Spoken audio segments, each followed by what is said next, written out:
ante la eventual asistencia a un servicio, por ejemplo, cuando hagan la rotación o cuando hagan la PFO, ustedes tienen que tener ciertos conceptos porque ya van a empezar a actuar como si fueran profesionales. De hecho, yo creo que ya lo son. Entonces, el final lo que hace es evaluar precisamente que ustedes no vayan a meter la pata, evaluar qué tipo de pensamiento tienen, y siempre, siempre, siempre, así como lo hicimos con el parcial, le damos una devolución del final para que ustedes vean dónde estuvieron flojos y qué deberían mejorar, incluso aunque aprueben. Si ustedes, por ejemplo, aprobaron que según una nota tuvieron 2 o 3 respuestas malas, nosotros le damos una devolución para que, aunque hayan aprobado la materia, le peguen una leída a tal cosa o cambien la forma de encarar tal o cual aspecto del paciente, ¿sí?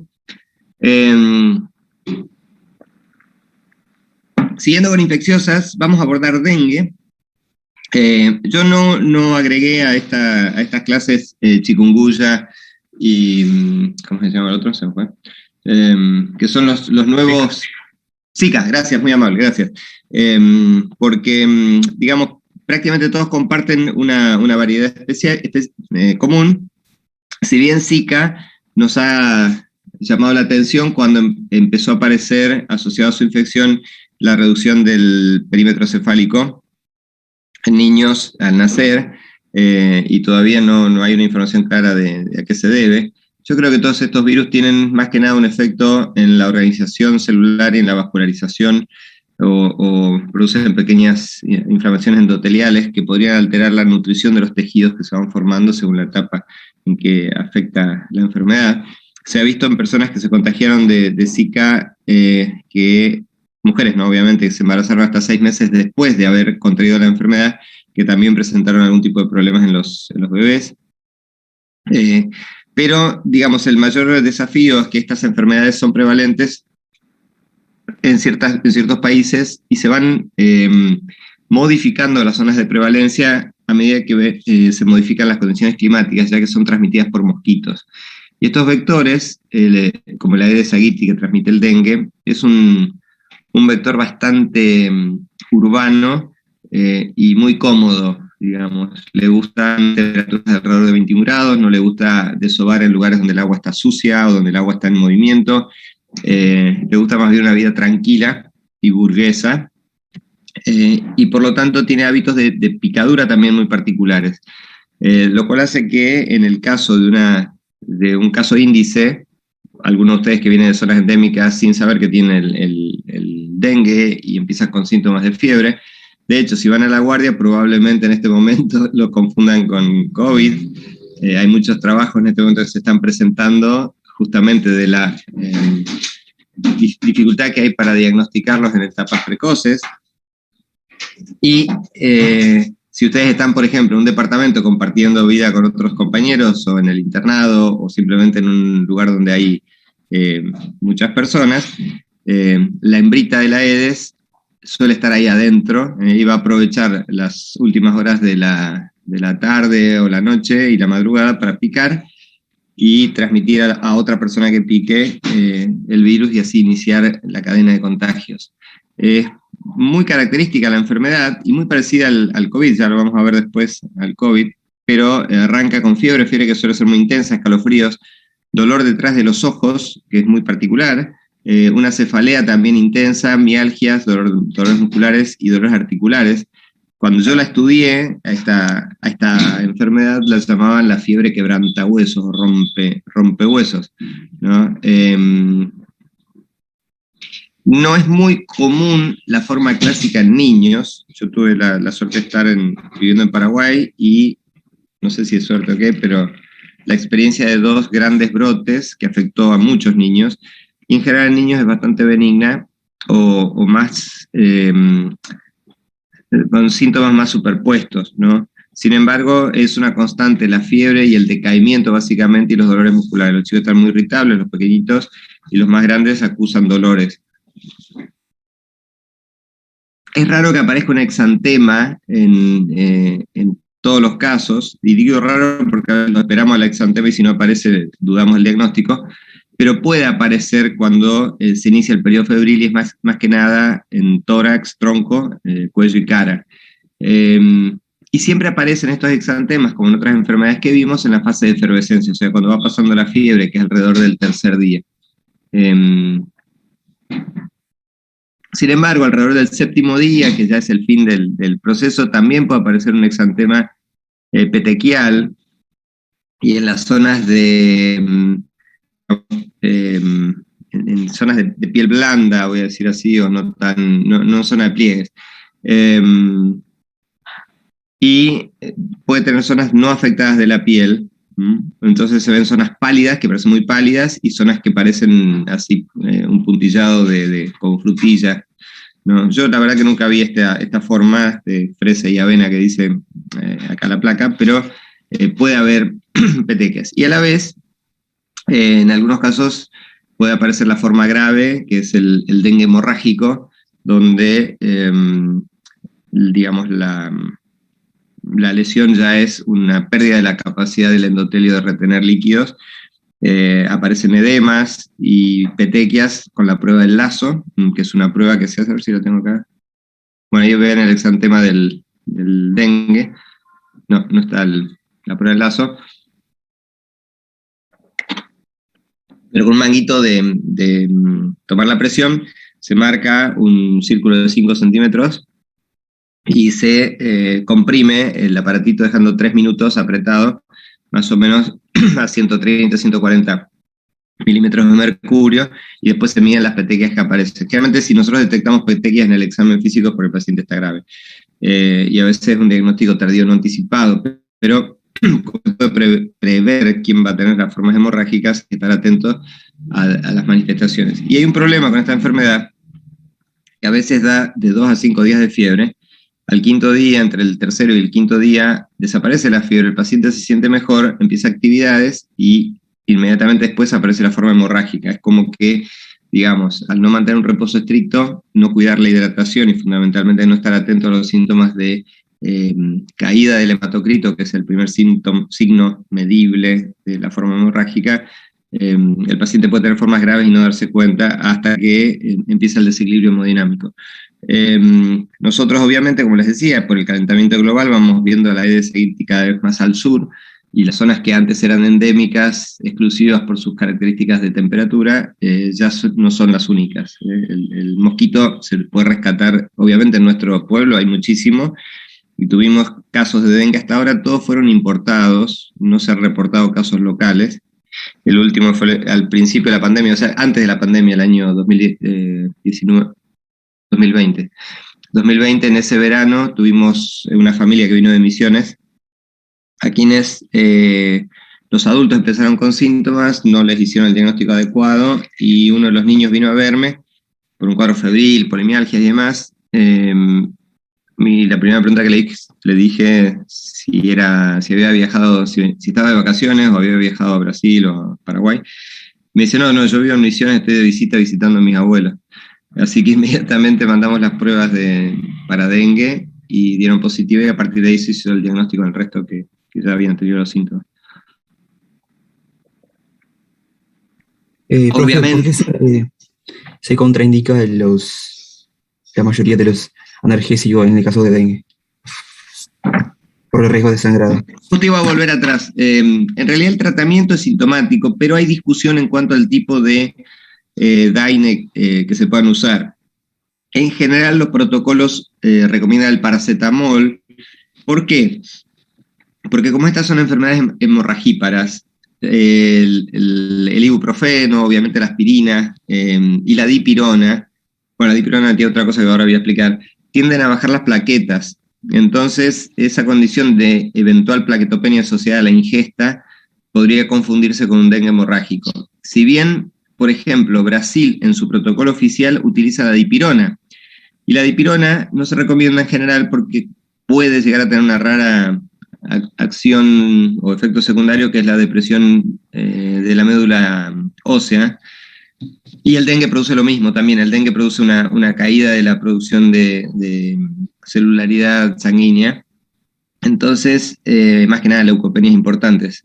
Precisamente para no confundir síntomas, algunos protocolos dicen, bueno, saquemos totalmente aquellos medicamentos que pueden dar síntomas similares para que el diagnóstico de la enfermedad sea pura. Yo tuve en la segunda pandemia que tuvimos, en el segundo brote epidémico de dengue grande que hubo en Paraguay, tuve la suerte de trabajar con una especialista en dengue de la OPS, que era panameña, me parece. Y ella nos decía que en general, si bien los protocolos sugerían no usar dipirona, el día que la madre de ella tuvo dengue, le dio dipirona porque los efectos analgésicos y antipiréticos son muy buenos. Y eso demuestra que todavía no hay muchas cosas claras. Obviamente cuando hacemos protocolos tenemos que estandarizar tratamientos y recursos. Uno de los problemas del paracetamol, y que lo vivimos nosotros, es que mucha gente confundió la recomendación del uso de paracetamol pensando que tendría el efecto curativo como un antibiótico con una bacteria, y vimos muchos casos de insuficiencia hepática asociada a intoxicaciones con paracetamol. O sea, tampoco es una droga absolutamente inocua.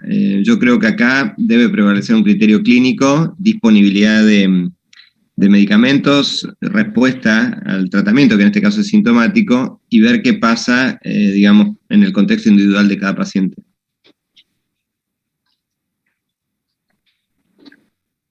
La noticia interesante de estos días es que Argentina estaría dando también la vacuna al dengue.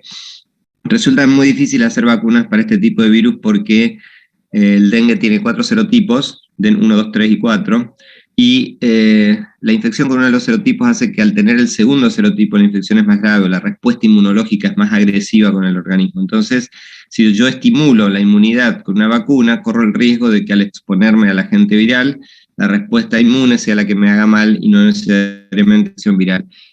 Por eso se tuvieron que desarrollar vacunas específicas que ya se vienen probando en países endémicos ante brotes. No sabemos bien todavía cómo va a seguir esto en cuanto a si la vacunación va a ser obligatoria, como la de la fiebre amarilla, disponible solo para la gente que viaja a zonas endémicas o para brotes. No tengo idea de eso y quedará en ustedes investigarlo cuando se expongan o cuando vayan a trabajar a zonas endémicas. La enfermedad de Kawasaki es otra enfermedad rara, rara en el sentido de difícil diagnóstico en pediatría. Afecta a niños de 3 meses a 5 años. Los pródromos son muy inespecíficos, aunque siempre se ve irritabilidad. Son chicos que andan muy chinchudos, enojados, nerviosos, llorones. Aparece una fiebre de más de 5 días, que es muy llamativa porque es muy intensa, persistente, difícil de bajar, y de pronto aparece una conjuntivitis bilateral, que ahora la vamos a ver en fotos, que es muy llamativa, más que nada eritematosa, y aparece un eritema de boca y faringe también muy intensa, que luego se pasa o aparece como eritema y edema de manos y pies. Los pies y las manos aparecen hinchadas. Y en general hay aparición de adenopatías cervicales agudas dolorosas, con un diámetro de más de 1,5 cm, ¿no? Son 15 milímetros o más.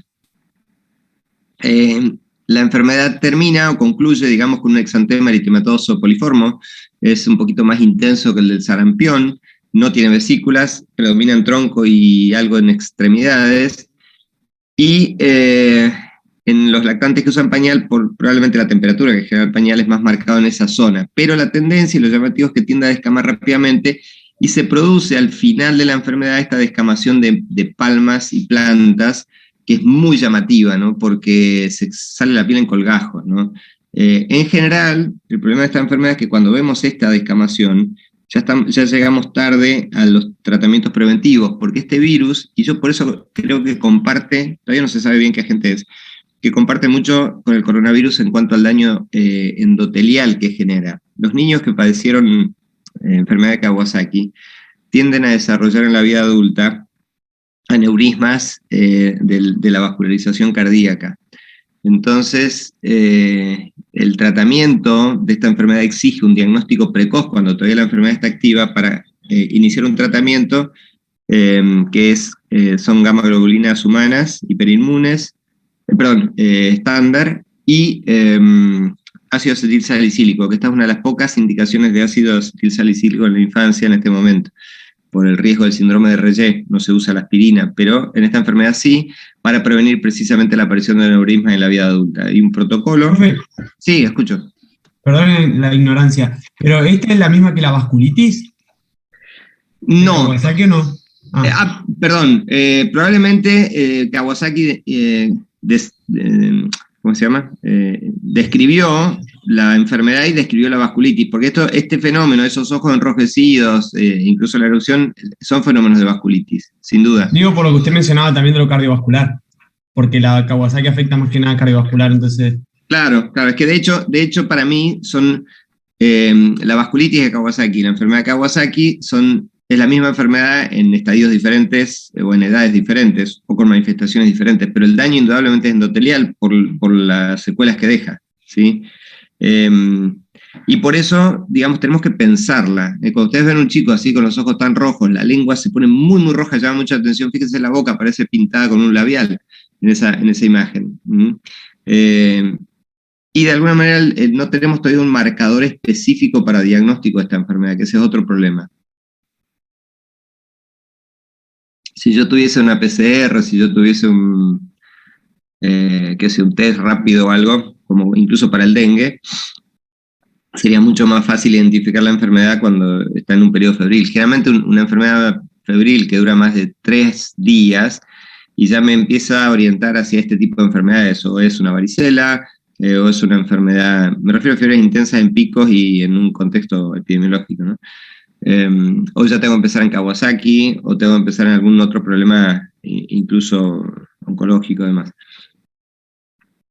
Ahí estoy buscando y sí, es la misma.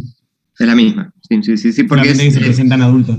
Claro, la presentación en adultos son solo formas vasculíticas. En general, todas las enfermedades en adultos no suelen tener las mismas manifestaciones eruptivas, salvo la varicela. Y fíjense que incluso la exposición de un adulto al virus de la varicela zoster da más herpes zóster que varicela, ¿no? Porque indudablemente algún tipo de inhibición de anticuerpos o por contacto natural o algo hubo antes, y cuando cae la inmunidad es que aparecen las formas de la enfermedad zóster, digamos. Gracias, Nico, por esa aclaración. Otro de los exantemas que a veces cuestan identificar y que suelen traer bastante estigma, especialmente en pediatría, son los exantemas medicamentosos. Y estos aparecen en todas las edades, generalmente no tienen pródromos y se pueden asociar o no a fiebre simplemente porque a veces el medicamento que usamos es para controlar algún cuadro aparentemente infeccioso, sea un antibiótico, un antipirético, un antiinflamatorio, o alguna otra medicación que pueda generar este tipo de respuesta. Obviamente la aparición es muy rápida en niños o niñas que estuvieron expuestos a ese agente, y a veces el antecedente genético de alergia en uno de los progenitores o en los abuelos o en los hermanos puede ayudarnos al diagnóstico. Generalmente esos exantemas alérgicos aparecen en el tronco y después se van extendiendo en forma periférica y simétrica. Y las lesiones tienden a ser tipo urticaria, ¿no? Variando de lugar, pican bastante, son muy pruriginosas, y a veces el primer síntoma es que el niño se empieza a rascar, ¿no? Tenía fiebre, le empieza a bajar la fiebre, pero se empieza a rascar, y cuando los padres van a ver qué pasa, lo encuentran totalmente marcado por esos abones, digamos, o lesiones de urticaria. Tal vez la llamada de atención a esto es que nos pasa muy seguido que un niño que empieza con síntomas de una eruptiva, por ejemplo, una rubiola o una enfermedad, un síndrome de boca, manos, pies, o una herpangina, van a la guardia o van a un médico que lo ve rápidamente, asume, incluso la mononucleosis infecciosa, asume de que hay un proceso bacteriano en la garganta, o que hay una otitis porque ven los tímpanos un poquito rojos, y le dan una amoxicilina o una ampicilina, y el niño a las 24 a 48 horas de estar tomando la medicación se brota, ¿no? Entonces automáticamente cuando vuelve otra vez, el médico le dice, no, vos sos alérgico a la penicilina, te voy a dar acitromicina o cualquier otra, y lamentablemente la alergia no era tal, simplemente la enfermedad de fondo, que era exantemática, apareció en el contexto de estar tomando un antibiótico. Por eso hay que ser muy cuidadosos, y en general, por lo menos acá en Argentina, no solemos ver tantas reacciones alérgicas, digamos. Por ahí, el otro elemento que yo quiero que tengan en cuenta es que muchas veces el niño o la niña presentan manifestaciones de alergia como urticarias después de haber tomado un jarabe, y no se debe al componente farmacológico de ese medicamento, sino a la presentación en jarabe y los saborizantes o colorantes que pueda tener ese medicamento. Y esto es muy frecuente porque un niño de pronto era alérgico a vamos al ejemplo de la amoxicilina, y un día por alguna razón sin darse cuenta se tomó un comprimido de amoxicilina porque ya puede traer pastillas y no tuvo la erupción que antes aparecía al tomar el jarabe. Me ha pasado con algunos ibuprofenos que al cambiar de marca y tener sabores distintos o colores distintos, desaparecen las reacciones que se atribuyen a ese medicamento. Así que bueno, les dejo esto como para que ustedes sepan que tenemos una opción de enfermedades eruptivas que no son necesariamente infecciosas o de transmisión. Profe, Escucho. entonces la fiebre está más que nada relacionada con el cuadro de base, no tanto con la reacción al medicamento. General, claro, o sea, puede haber en un caso de un angioedema o de una reacción severa, puede haber un aumento de la temperatura, porque también hay una vasodilatación periférica y demás, pero en general la fiebre como síntoma de una alergia medicamentosa en niños, salvo una intolerancia específica que se ve más que nada en tratamientos con medicamentos oncológicos y demás, porque hay una destrucción celular y un aumento de la tasa metabólica. En ese caso sí, el mismo tratamiento puede aumentar la temperatura, pero estamos hablando de cosas atípicas y que obviamente ustedes no van a ver en consultorio. Acá, si ustedes ven un paciente con fiebre, analicen bien cuándo empezó la fiebre, si la erupción apareció estando, por ejemplo, estaba tomando, vamos a hacer un ejemplo así virtual, estaba tomando vitaminas, ¿no? Un multivitamínico, y hace una semana, y de pronto presenta fiebre hoy, y mañana se brota, y bueno, yo creo que probablemente sea una enfermedad que está incubando. Ahora, empezó a tomar las vitaminas hoy, hizo fiebre, y se brotó en el momento, y ahí me va a presentar alguna duda, si es que hubo alguna reacción a ese componente, a alguno de los fármacos involucrados en ese complejo vitamínico, al colorante o a lo que sea. Y ahí creo yo que es el trípode que va a basar el diagnóstico, es ver qué características tiene, incluso químicas y físicas. Casi todos los medicamentos tienen la posibilidad de llamar a un 0800 o pueden llamar a toxicología para ver si hay antecedentes descriptos de reacciones con esa marca y con esa presentación. Lo otro es ver la gravedad del paciente, el estado fisiológico, si el paciente está, digamos, tranquilo, normal y sin problemas, o si está con algún signo de inestabilidad, taquicardia, polipnea, caída de la presión, caída del relleno capilar, etc. Y después evaluar, digamos, en el tiempo, si podemos tener una observación, dejar al niño en reposo, restringir las actividades de contacto y sociales, para ver qué pasó con lo epidemiológico, si aparecen otros chicos en su contexto de contacto con erupciones similares, o si con el paso de las horas o de los días ese niño mejora. Si los síntomas son relativamente leves y confusos, no hay problema en usar algún antialérgico, digamos, como para evaluar la posibilidad de que haya habido una alergia. Lo otro, no se olviden que por ahí el niño empezó a tomar un medicamento porque estuvo en un cumpleaños, tuvo un golpe de calor que le dio fiebre, fue a la guardia y en realidad se brota en el momento que le pasan un antipirético, por ejemplo, pero se había comido 5 panchos, 2 chocolatadas, una cantidad de porquerías que son propias de cumpleaños. O sea, también eso lo tienen que evaluar. Pasamos a nuestra querida amiga o amigo, no sé si COVID es el COVID o la COVID, todavía se discute, pero el COVID-19, Claro, porque viene de, sea COVID, está en inglés, sería de enfermedad por coronavirus, entonces la enfermedad por coronavirus, muy bien. Las enfermedades no tienen género, pero en este caso se lo atribuimos. Obviamente, y a modo de repaso nada más, porque creo que en esto estamos todos medio expertos y confundidos, es una infección causada por el virus SARS-CoV-2. Al principio hubo confusión porque se decía que el virus era el COVID-19 y la enfermedad era SARS. Después, bueno, fue cambiando. Recuerden que SARS-CoV-2 obviamente nos refiere a SARS-CoV-1, que fue el antecedente que tal vez generó una confusión a la OMS, porque las primeras recomendaciones de aislamiento llegaron tarde, pensando que iba a ser una enfermedad autolimitada.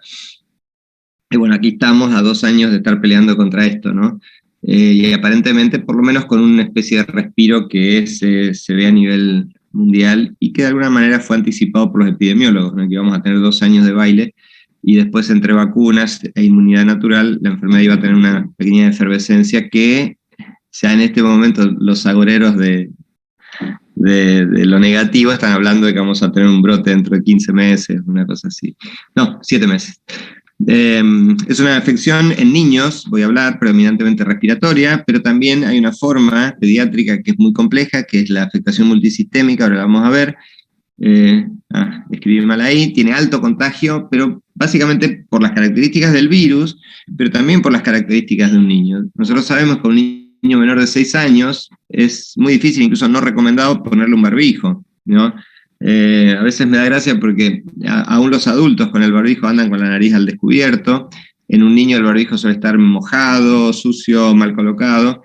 Y hay actividades, por ejemplo, como las escolares y demás, donde sería imposible, por ejemplo, una clase de educación física con barbijo o una merienda con barbijo puesto, es imposible. Entonces, hay situaciones en las que el niño, más que nada por sus características de limitaciones y estilo de actividad, resultan imposibles tomar las medidas de aislamiento, mucho menos poner una máscara o exigirle un lavado de manos regular y de buena calidad. Aunque admito que en general en lactantes pequeños ya se ve ese reflejo, ven un dispenser de alcohol o algo y automáticamente van y ponen las manos, ¿no? Probablemente ese hábito sí quedó ya arraigado, grabado. Y en pediatría, no sé si decir una ventaja o no, porque me cuesta mucho decir que tener una baja mortalidad es una ventaja, pero la mortalidad es más baja que en los adultos mayores, obviamente, y en general las morbilidades hasta ahora que han aparecido en niños como consecuencia o secuelas de la enfermedad no son tan importantes. Si bien hemos tenido casos de chiquitos internados muy graves, especialmente los que desarrollaron el síndrome inflamatorio multisistémico, y hay un caso que voy a ver si lo rescato, una vez lo voy a subir a la plataforma, que fue del Gutiérrez, de un niño que arrancó con un abdomen agudo, lo operaron de apendicitis y resulta que tenía un síndrome inflamatorio multisistémico. ¿Cuál es la definición de caso? Bueno, es la misma que los adultos, 2 o más de los siguientes síntomas, lo cual hace muy difícil realmente manejar. Fiebre de 37 grados centígrados o más, muchos padres no tienen termómetros, o cuando sienten calentito ya le dan un antipirético, o tos o dienofagia, dificultad respiratoria, cefalea, mialgias, diarrea, vómitos que se consideran un solo síntoma, o rinitis, congestión nasal.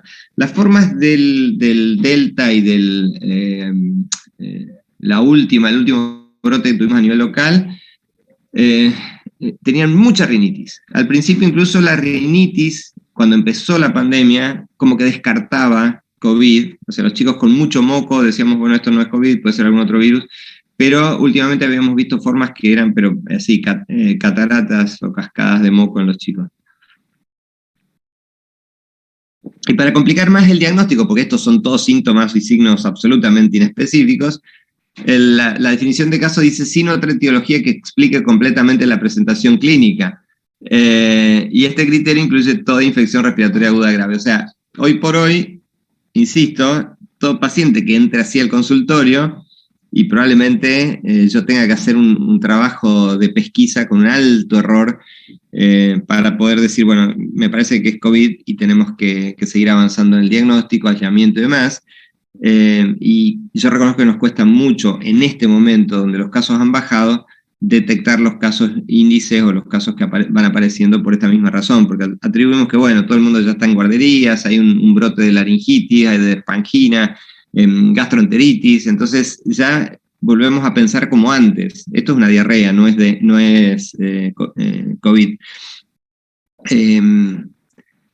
Pero si hay algo que es característico de esta enfermedad, y que para mí es absolutamente patognomónico independientemente de las pruebas y demás, es la pérdida repentina del gusto del olfato en ausencia de cualquier otra causa identificada.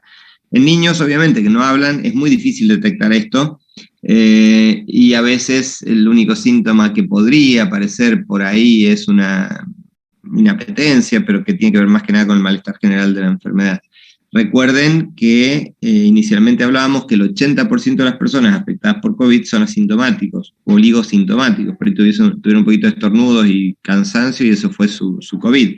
Por lo tanto, en esa condición la transmisión era más elevada porque el paciente no estaba enterado que estaba teniendo el virus y que lo podía transmitir. Ahora, según la definición de caso, creo que voy a ver si en el día de hoy, o por lo menos al fin de semana, les subo. Estos son documentos oficiales que yo recibo como director del Centro de Salud, que es, digamos, son consensos que genera el Ministerio de Salud Pública y los reparte para que todos hablemos el mismo idioma, así que por eso los voy a subir al campus, entendiendo que los consensos son regularmente. Pero la definición de síndrome inflamatorio multisistémico en pediatría, o post-COVID, o COVID post-COVID, afecta generalmente niños de 0 a 18 años, obviamente porque si no ya son adultos, con fiebre mayor a 3 días y 2 de los siguientes síntomas: erupción cutánea o conjuntivitis bilateral no purulenta, es como la enfermedad de Kawasaki, o signos de inflamación mucocutánea, oral, manos o pies, ya sea erupción, ampollas o vesículas, y acá estaríamos, por ejemplo, un chiquito con un síndrome de boca, manos, pies, y por ahí, bueno, al principio nos puede confundir. Hipotensión o shock, que generalmente es el indicador que nos orienta rápidamente a pensar que estamos con una falla multisistémica. Y esto que sí me parece que es interesante, que es la característica de disfunción miocárdica, pericarditis, valvulitis o anomalías coronarias, fundamentalmente la miocarditis, que incluso se asocia a las vacunas de vectores como la Pfizer y la Moderna, porque indudablemente la respuesta inmunológica tendría algún tipo de incidencia, tal vez en el tejido conjuntivo, como ocurre con algunas enfermedades reumatológicas. Incluidos los hallazgos ecográficos de alteración, ya sea de la movilidad cardíaca o del ancho del miocardio, y los marcadores inflamatorios como troponina y la NT-proBNP. Evidencia de coagulopatía, elevación de los parámetros de coagulación, incluido el dímero D, que se puso muy de moda. Síntomas gastrointestinales agudos, diarrea, vómitos, dolor abdominal. Esto es bastante frecuente y por eso la mayoría de los chicos con este síndrome entraron incluso algunos a quirófano simulando una apendicitis, ¿no? Y marcadores elevados de inflamación como eritrosedimentación, proteína C reactiva o procalcitonina, que es el otro marcador que apareció así ahora, y ninguna otra causa evidente de inflamación, incluida sepsis bacteriana, síndrome de estafilococcio, estreptocóccicos. O sea que nosotros tendríamos un periodo de ventana de 2 días, o 48 horas, hasta que los hemocultivos nos digan, este chico tiene una bacteriemia, una sepsis bacteriana, y bueno, olvídense del COVID.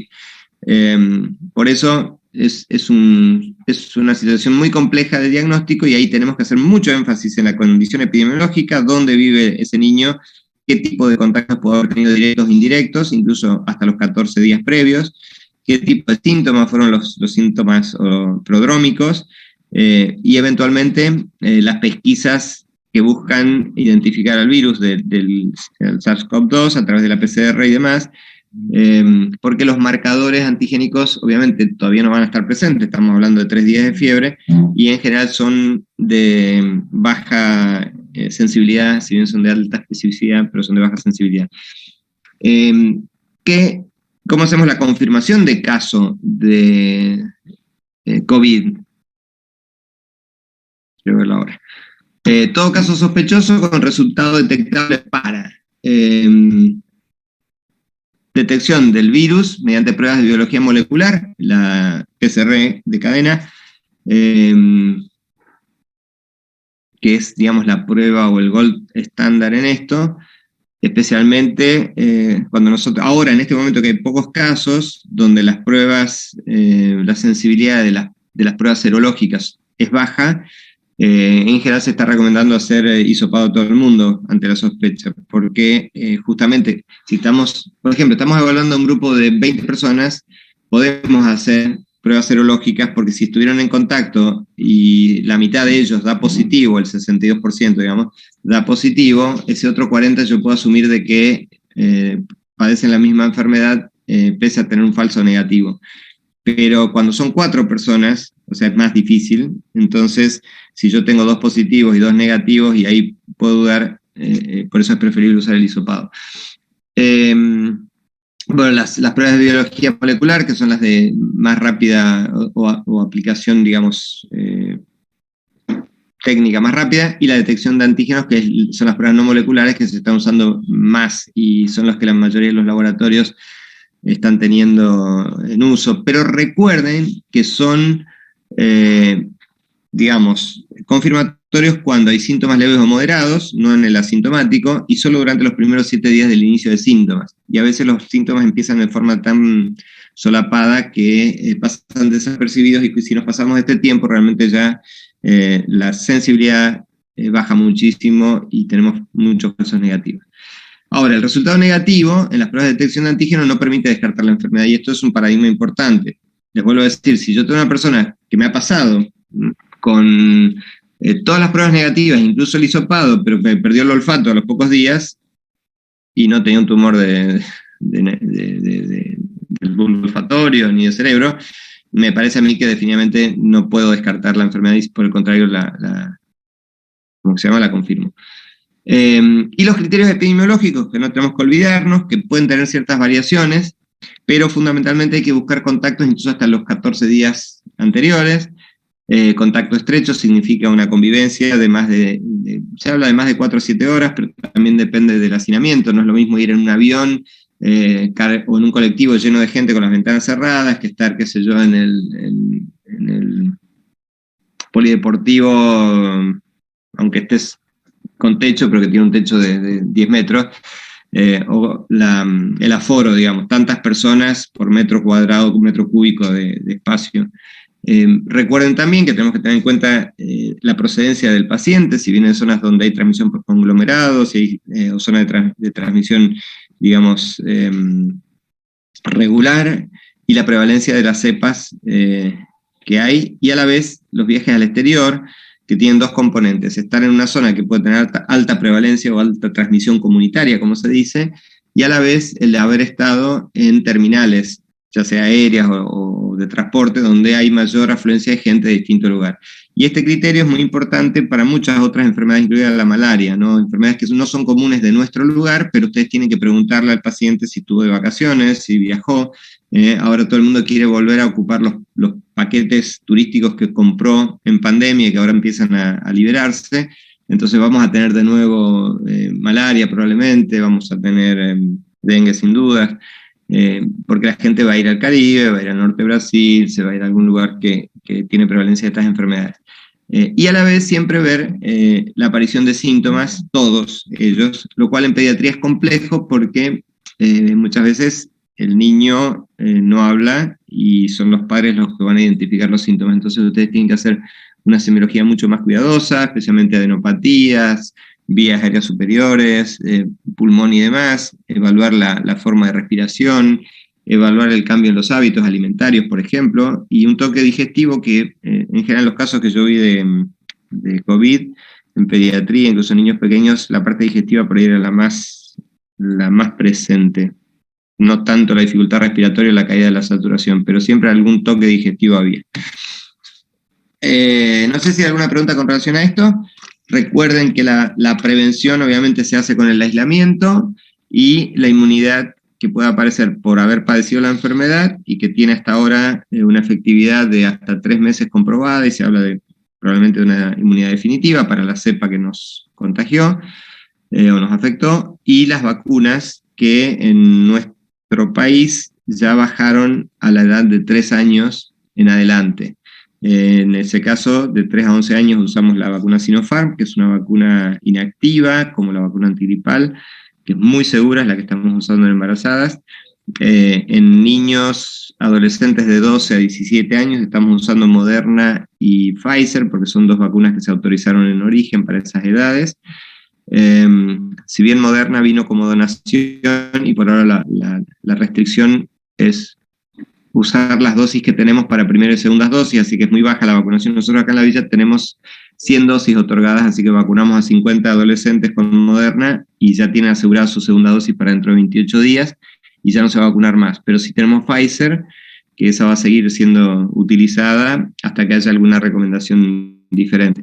El problema estratégico es que no hay suficientes vacunas, entonces hay que usar lo que hay, también con un sentido bastante práctico de qué grupos son los usuarios de esta vacuna, cuáles son los más afectados, y el criterio de vacunación inicial a nivel mundial fue reducir la mortalidad. ahora nos estamos abocando a reducir la transmisión y por ende la aparición de los brotes. Pero inicialmente por eso se vacunó a los abuelitos de alto riesgo, o a las personas enfermas con enfermedades que podrían empeorar la condición, especialmente obesidad mórbida y demás, para evitar la mortalidad. Y pasamos a infecciones... sí, escucho. Una pregunta. Le quería preguntar si es que hay información de eso. A mí me han comentado parientes que trabajan en el ámbito de la salud pediátrica que se estaba viendo, o sea, varios niños con una reacción tipo aplasia medular después de la vacunación. ¿Esto está descrito así? Mirá, yo no tengo referencias oficiales de eso. Obviamente sabemos que la aplicación de cualquier medicación o algún vector, entre ellos, era uno de los problemas de la vacuna del dengue de paso, algún inductor de inflamación como respuesta del sistema inmune puede tener una afección medular. O sea, pero son formas para mí raras. Por otro lado, lo que aumenta la dificultad para el diagnóstico de estas reacciones adversas o secundarias o efectos programáticos que se llaman, es que ¿cuál es la incidencia normal en la población normal de aplasia medular? ¿Y cuántas de esas aplasias aparecen por haber tomado dipirona, por haber tenido fiebre, por ejemplo? ¿Cuántas aplasias aparecen por ciertas afecciones como el virus Coxsackie, que está asociado a esto? Y es muy difícil porque como no tenemos marcadores específicos y hoy estamos muy centrados en COVID, a veces esperamos, digamos, una respuesta muy lineal. Recibí la vacuna, si me pasa algo es culpa de la vacuna. Eso pasó con la AstraZeneca cuando se empezó a hablar de los fenómenos trombóticos que aparecían, ¿no? Y cuando se trató de depurar la información para descartar todos los demás factores, y bueno, vimos que la afección de efectos trombóticos en mujeres menores de 50 años, entre 20 y 50 años, con la AstraZeneca era relativamente bajo y riesgo-beneficio valía la pena igual vacunarse, pero había otros factores trombóticos que se mezclaron en un primer momento, ¿no? El uso de anticonceptivos, el sedentarismo, varices profundas, etcétera, etcétera. Yo insisto, ningún biológico es absolutamente inocuo desde la perspectiva de seguridad. O sea, si yo estoy en una burbuja y respirando aire puro y tomando agua pura y alimentándome bien, estoy en un lugar protegido. Cualquier inóculo que reciba tiene cierto nivel de riesgo. Pero siempre tenemos que evaluar, en el caso de una vacunación, el riesgo-beneficio. O sea, qué beneficio a larga data voy a tener en forma individual y colectiva. No se olviden eso. Cuando estamos hablando de campañas de vacunación frente a una pandemia, tenemos que verlo colectivo. Pero no puedo contestar, voy a averiguar un poquito más. Estoy en un foro de investigadores que por ahí me puedan tirar un dato más específico. En ese foro yo no recibí nada de aplasia medular. Sí me inclinaría a pensar que más bien puede estar relacionado con la ingesta de DAINE, que sí tienen más incidencia, especialmente la dipirona. Pero te averiguo y te digo si tengo alguna información o les comento en el próximo teórico. Gracias, profe. Les decía nomás que la Sinopharm como opción realmente es una vacuna excelente y es la que, digamos, estaríamos aplicando a los niños más chiquititos, y yo calculo que va a ser la vacuna que va a terminar el año que viene o el otro, siendo la de obligatoriedad entre los 6 meses y el año, con un refuerzo probablemente al año y medio, como es la vacuna antigripal. Calculo que va a ser así por la estructura de la vacuna y la forma de generar anticuerpos. Me olvidaba, tenemos también una de las vacunas monodosis, que se llama CanSino, que la estamos recomendando en ustedes, los estudiantes que por ahí no tuvieron ninguna vacuna y que por alguna razón necesitan, que obviamente no es ir a los boliches, necesitan una inmunidad completa con certificación de vacunación completa. Al ser monodosis, a los 21 días de aplicado, ustedes ya están en condiciones de inmunidad y pueden demostrarlo con el carnet. Entonces, se nos dieron 200 dosis y bueno, las estamos usando más que nada en situaciones así, o de viajes urgentes, o de situaciones que necesitan completar una vacunación más rápido que las que tienen segundas dosis, que se dan entre el mes y los 2 meses. Pasamos a infección del sistema nervioso central. Probablemente después veamos algunas patologías del sistema nervioso central, pero vamos a avanzar sobre esta, que es la digamos, la meningitis en su momento sigue siendo nuestro gran cuco en infectología infantil, pero de alguna manera estamos un poquito más relajados a partir de la incorporación al calendario oficial de vacunas que previenen estas formas. La primera fue la del Haemophilus influenzae, que es una bacteria que nos hacía estragos realmente, porque el niño empezaba con un resfrío, con una pequeña sinusitis, o con una infección de vías aéreas superiores y terminaba en terapia intensiva con una meningitis terrible y muchas secuelas. Después se incorporó la vacuna del neumococo, que era otra bacteria terrible, tal vez más agresiva que la anterior. Y a medida que se fueron estandarizando las aplicaciones de vacunas y completando cohortes completas, esas enfermedades se fueron erradicando y empezaron a aparecer otras en su lugar, digamos, entre ellas la meningitis a meningococo, que también, si bien se demoró un poco más la vacuna, especialmente la cepa B, ya las tenemos disponibles. Entonces, prácticamente los grandes síndromes de meningitis y meningoencefalitis por bacterias fueron disminuyendo. Nos quedan las virales, que son más que nada encefalitis, algunas enfermedades transmitidas por vectores, que son regionales, y la meningitis tuberculosa, que si bien la vacuna de la BCG protege de las formas graves, puede aparecer en pacientes inmunodeprimidos, lo mismo que obviamente infecciones bacterianas por otro tipo de bacterias que no están contempladas en la vacuna. Tuve una vez un caso de un niño que hacía unas cefaleas intensas con un cuadro neurológico así muy particular, generalmente asociadas a una pequeña congestión nasal, un goteo nasal. Lo habían visto muchos médicos, incluso infectólogos. La madre me lo había traído como paciente cuando era chico y ya era un adolescente, así que no lo veía.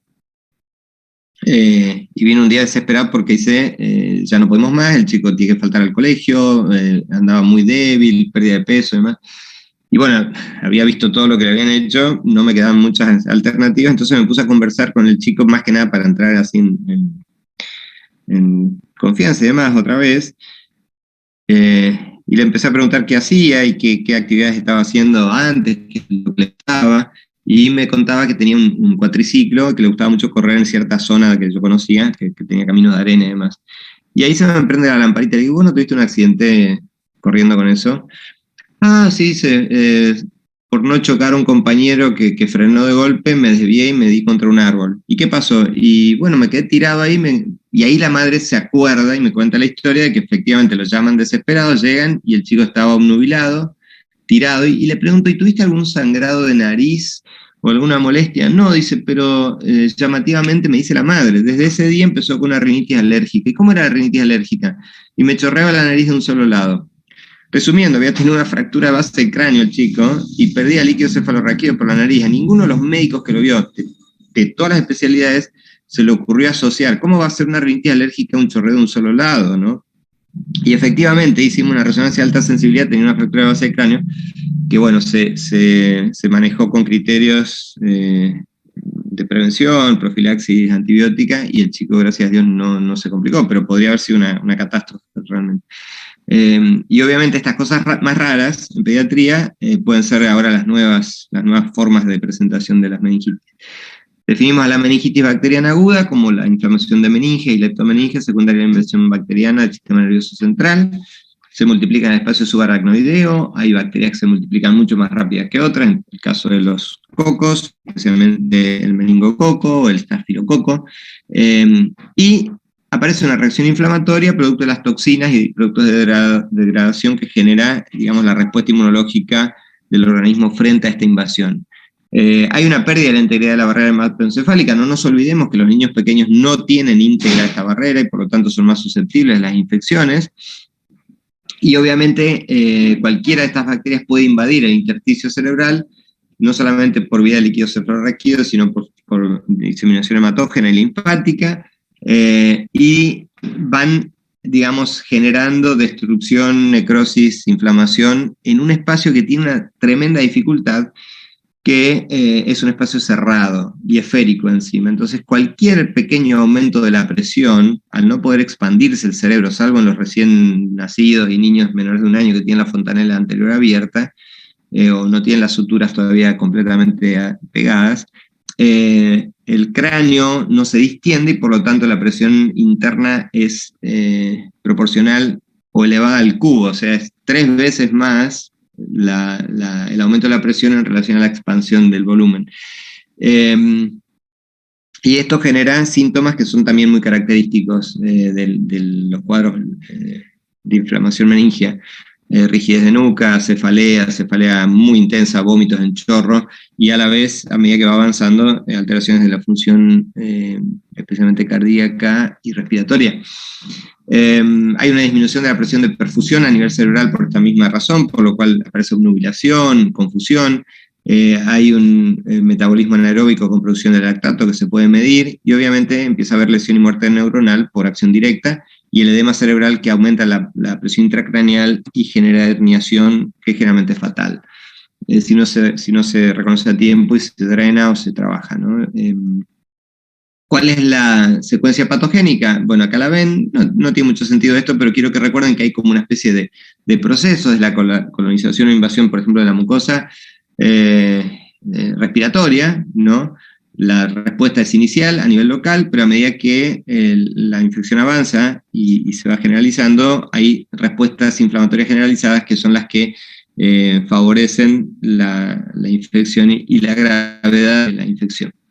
La etiología en general en recién nacidos tiene que ver con infecciones maternas, especialmente de las membranas ovulares, como la ruptura prematura de membranas ovulares, infección con colonización materna, infección en el canal vaginal, la prematurez, la internación obviamente en terapia intensiva con métodos invasivos desde cánulas respiratorias, canalización umbilical o central, y todos los riesgos de contaminación que puede haber ahí, las enfermedades asociadas que requieren procesos quirúrgicos, como por ejemplo una enterocolitis necrotizante, las infecciones urinarias maternas que no fueron vistas a tiempo, y en general la causa más común es el Streptococcus agalacti del grupo B, que obliga al obstetra o al ginecólogo que evalúa ese embarazo a hacer una pesquisa en el último trimestre de embarazo y especialmente en las últimas semanas, para estar seguro de que la madre no esté colonizada, porque eso puede determinar incluso una modificación de la forma de nacer o de la acción preventiva, en el caso de la madre al iniciar el trabajo de parto, empezar ya con antibióticos para evitar la transmisión al feto o al bebé. Los otros gérmenes son E. coli, listeria es bastante frecuente, Klebsiella también, y enterococos y streptoneumonía, que no son tan frecuentes y que tienen que ver estos últimos más que nada con contaminación en espacios de internación. Obviamente también pseudomonas y otras, pero eso depende de cada localización. En los mayores de 3 meses, el hemófilo influenza B, el neumococo y todas estas valencias. Recuerden que la vacuna de 13 valencias tiene estos gérmenes, no tiene el 1, no tiene el 5, no tiene el 6A,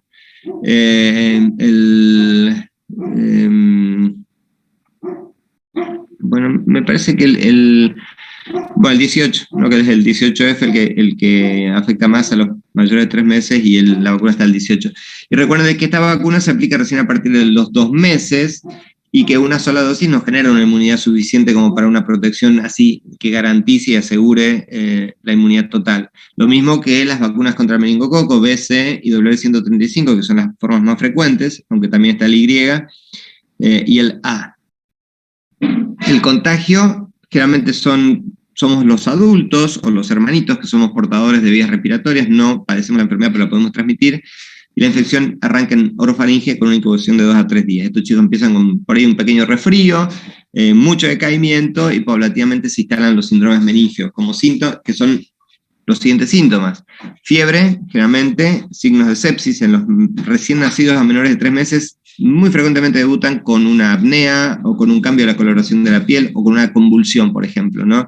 Y cuando los evaluamos los vemos muy así con un déficit de perfusión, la piel medio grisácea, terrosa, están hipoactivos, irritables, tienen el sensorio fluctuante, Hay rechazo al alimento que llama mucho la atención, la apnea recurrente que les decía, crisis de cianosis con piel marmórea o grisácea, ictericia, predominio directo, que siempre nos tiene que hacer sospechar de fondo una infección, aunque puede ser fisiológica, pero es la indirecta la que está aumentada en este caso, distensión abdominal o enteritis necrotizante, convulsiones equivalentes convulsivas. Los equivalentes convulsivos son cambios en la coloración de la piel o cambios en la mirada. Por ejemplo, el niño se queda como rígido, como tildado, o un tipo de llanto muy raro que parece entre un quejido y un llanto, así repetitivo.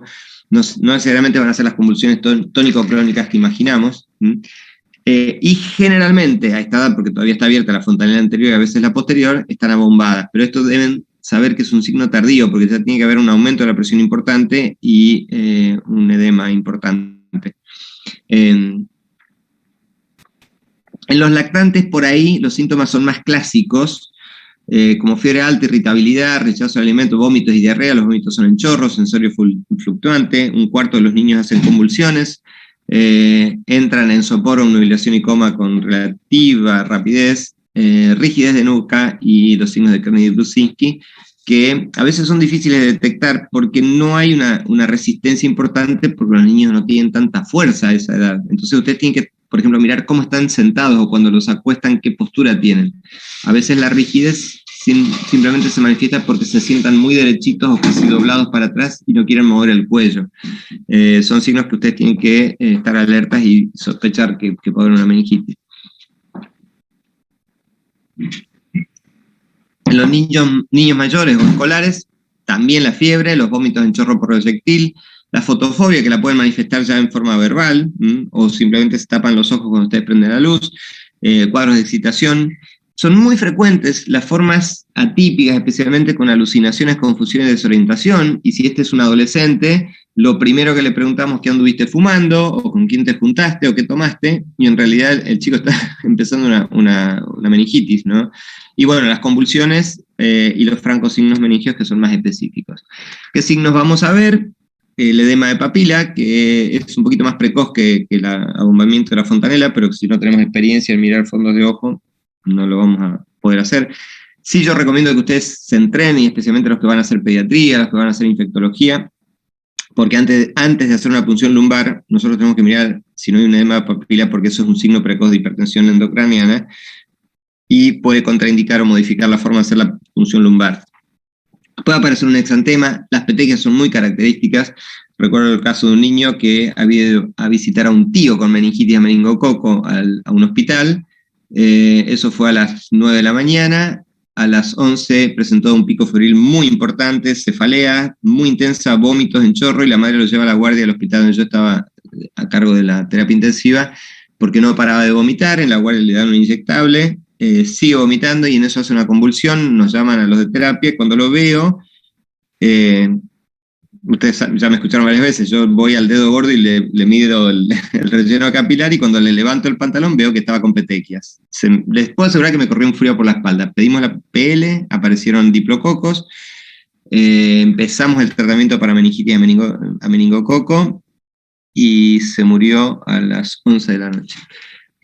Aparentemente se habría contagiado antes, no creo que se contagió en el momento de la visita, porque el tío ya estaba en tratamiento, probablemente hubo algún tipo de contacto familiar previo. O pudo haber sido la madre la transmisora también, no sabemos. Puede haber focalización neurológica de daño, parecias, hemiparesias, convulsiones focalizadas, parálisis de los pares craneales 3, 6 y 7, o séptimo. Profe, Y yo, sí, escucho. una duda, ¿cómo se llama ese síndrome? Como, tenía un nombre como de maligno, ¿no? Cuando le tenía petequia y tenía meningitis también y todo.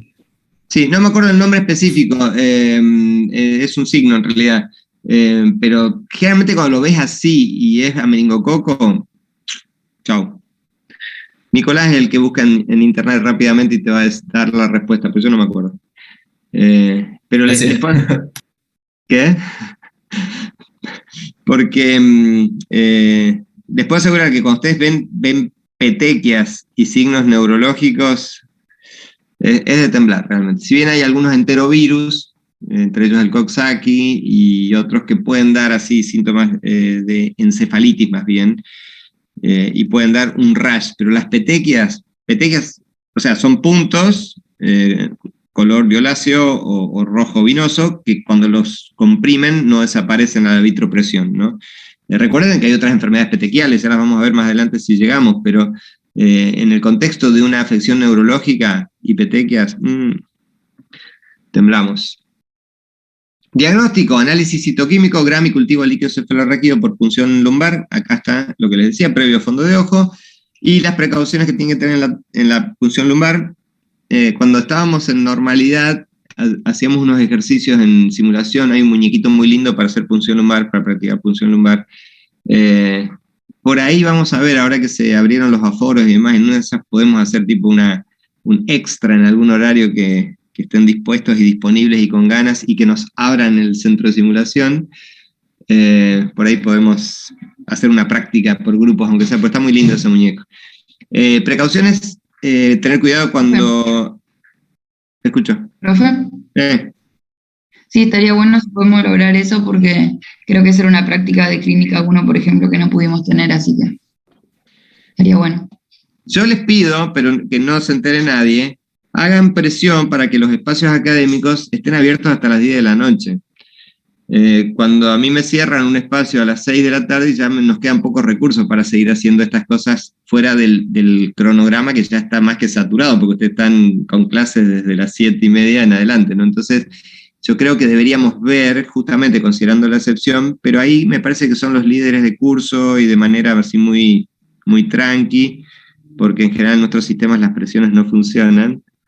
Pero podríamos ver, yo estoy dispuesto a dedicar un tiempo adicional algún día de la semana como para hacer alguna cosa así, pero deberíamos conseguir que se abra, porque mis horarios ya lamentablemente no dan en otro momento, tendría que cancelar mi actividad de consultorio y demás, entonces se me complica un poquito, pero por ahí podríamos ver de usar algún espacio.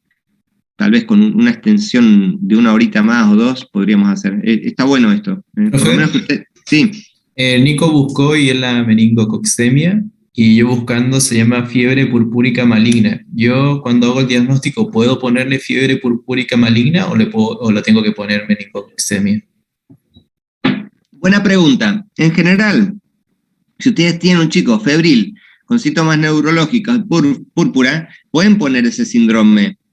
Pero no se olviden, a mí me gusta más trabajar con los diagnósticos diferenciales. Ustedes pueden poner meningitis, meningococo entre signo de interrogación. O sea, estos chicos están tan graves que realmente no le dan mucho tiempo de estar haciendo grandes descripciones. Pero ustedes van a tener que justificar al centro donde deriven o los estudios que hagan, y ahí podés poner fiebre purpúrica maligna. El tema es que es una expresión general porque hay otros síndromes, como la púrpura de Schoenlein-Henoch con hemorragia cerebral, que les puede dar síntomas parecidos, ¿no? Tal vez no tanta fiebre y no tantos pródromos, es más agudo, pero podría confundirse. Por eso se usan así expresiones generales que son más bien descriptivas, ¿sí? Pero podés ponerlo. Ahora yo pondría las dos cosas, ¿no? ¿Qué sospecho que tiene? Si el chico estuvo febril previamente, si no está bien vacunado, por ejemplo, si está inmunodeprimido, o si tuvo un traumatismo de cráneo en los últimos 3 meses, yo puedo tranquilamente arriesgar, voy a decir así, a un diagnóstico definitivo de meningitis, ¿no? Sí, profe. Bueno, plaquetopenia, no hacemos la punción lumbar porque puede haber un sangrado con una hemorragia interna que aumente la gravedad del paciente. Infecciones cerca de la región a punzar, si yo tengo una infección por estafilococo en la región, digamos, de lumbosacra, que es donde hacemos la punción lumbar, obviamente puedo meter la aguja y llevar adentro un estafilo y al germen que tenía, tal vez una virosis, una encefalitis viral, le metí una bacteria gravísima. Muestra de sangre en glucemia, no se olviden porque tenemos que parear las muestras, ver qué pasa con, por ejemplo, la glucorraquia y la glucemia, y de acuerdo a la diferencia que hay entre ambas podemos sospechar ya de la etiología mientras el laboratorio me va informando que hay o me está haciendo el bacteriológico. Y siempre es bueno acompañar 2 hemocultivos de vasos periféricos diferentes y si es posible en el momento del pico febril y la de efervescencia febril, porque eso me puede ayudar en el rescate de un germen que por ahí no aparezca en otro caso. A veces las punciones lumbares son...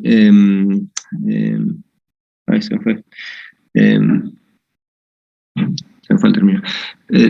Son fallidas porque punzamos sin querer un vaso y hay sangre, entonces no me sirve el citoquímico de ese. Accidentales, son accidentadas, no me sirve el citoquímico, pero sí me sirve el gram y el cultivo. O sea, aunque la muestra no sirva para saber la glucorraquia o para saber la celularidad y demás, yo puedo usarlas para tener, digamos, el diagnóstico de germen.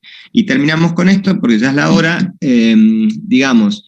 En algunos casos, si el paciente ya estuvo sometido a antibiótico, también tengo que hacer una modificación de la interpretación de los datos que me aporta el líquido cefalorraquídeo en cuanto a celularidad, al porcentaje de polimorfos nucleares que puedo encontrar más que nada para sospechar infección bacteriana, a los niveles de glucemia que van a ser un poquito más bajos si hay un tratamiento antibiótico previo. En mi época se decía meningitis decapitada, un paciente que empezó a tomar un antibiótico, los síntomas no eran muy claros, pero la meningitis seguía activa. Y lo que diferencia más que nada es la concentración de proteínas, porque al haber un tratamiento antibiótico se frenaría, digamos, el crecimiento bacteriano y por lo tanto la medición de proteinorraquia es un poquito menor. Y acá tienen, bueno, la diferencia de cada, esto lo pueden sacar de cualquier lugar, los distintos líquidos cefalorraquídeos comparando el normal con la meningitis bacteriana, la meningitis viral, que ya la vamos a ver, y con la meningitis tuberculosa, que es la que nos da más dolor de cabeza, porque realmente no la pensamos, no la sospechamos. Muchos chicos entran por sospecha de tumores y terminan, lamentablemente, con un diagnóstico de una enfermedad infecciosa. Bueno, queridos y queridas, los dejo aquí. Nos veremos con los que nos vemos en el consultorio, y si no, el jueves que viene, Dios mediante. Un abrazo a todos, que pasen bien. Chau. Chao, gracias.